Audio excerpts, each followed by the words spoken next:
छत्तीसगढ़ के बड़े बीजेपी के नेता बृजमोहन अग्रवाल की अपनी ही सरकार को लिखी जा रही चिट्ठियां इन दिनों खबरों में हैं।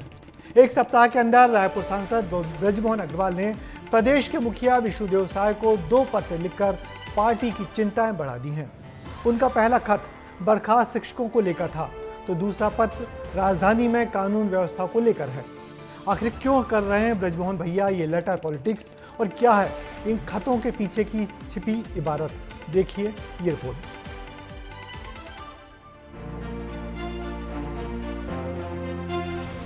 राजधानी रायपुर में लेटर बम फटा है। सांसद जी ने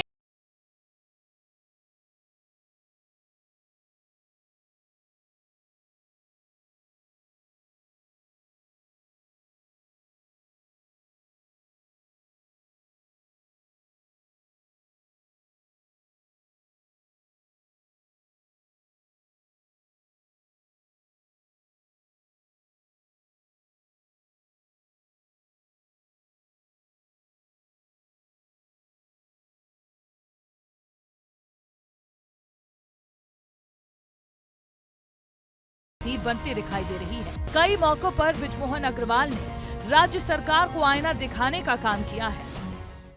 बीजेपी में लोकतंत्र है, जो कमियां हैं, कमजोरियां हैं, उनकी तरफ इंगित करना और उसमें सुधार लाना ये बीजेपी की परंपरा में है। और इसलिए क्योंकि सरकार में माननीय मुख्यमंत्री जी सब इतने व्यस्त होते हैं कि बहुत सारी जानकारियां उनके ध्यान में आती नहीं है, इसलिए जानकारियां उनके ध्यान में लाकर हम व्यवस्था को सुधार पाए, इस दिशा में एक कदम है। अब इस पत्र के सियासी मायने क्या है, इस पर लगातार बयानबाजी का दौर जारी है, क्योंकि बृजमोहन अग्रवाल को कांग्रेस की बी टीम का सदस्य भी कहा जाता रहा है। ऐसे में बृजमोहन अग्रवाल के लेटर ने कांग्रेस को बैठे ठाले मुद्दा देने का काम किया है। वहीं डिप्टी सीएम अरुण साव ने बृजमोहन अग्रवाल के सुझावों पर विचार करने की बात कही है।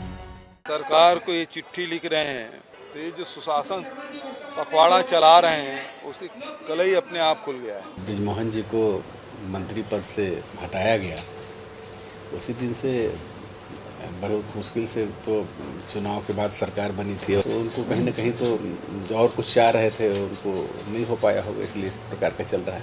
पार्टी के हमारे वरिष्ठ नेता हैं, सांसद हैं आदरणीय बृजमोहन अग्रवाल जी, उन्होंने सरकार से को कुछ सुझाव दिया है, तो निश्चित रूप से सरकार उस पर विचार करेगी।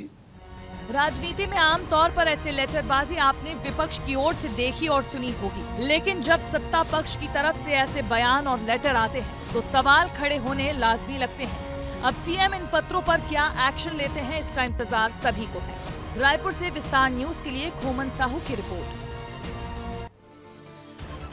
छत्तीसगढ़ में बीजेपी की राजनीति में जो कुछ चल रहा है उससे बृजमोहन अग्रवाल बहुत सहज तो नहीं है। पहले उनको सीएम की रेस से हटाया, फिर मंत्री पद से भी इस्तीफा दिलवाकर दिल्ली की टिकट कटवा दी, और अब साय सरकार में उनके समर्थकों के काम धाम नहीं होने से वो बहुत विचलित हैं, ऐसा उनके करीबी बताते हैं। अब लगातार आ रहे उनके लेटर छत्तीसगढ़ की बीजेपी की राजनीति में किसी बम की तरह ही फूट रहे हैं।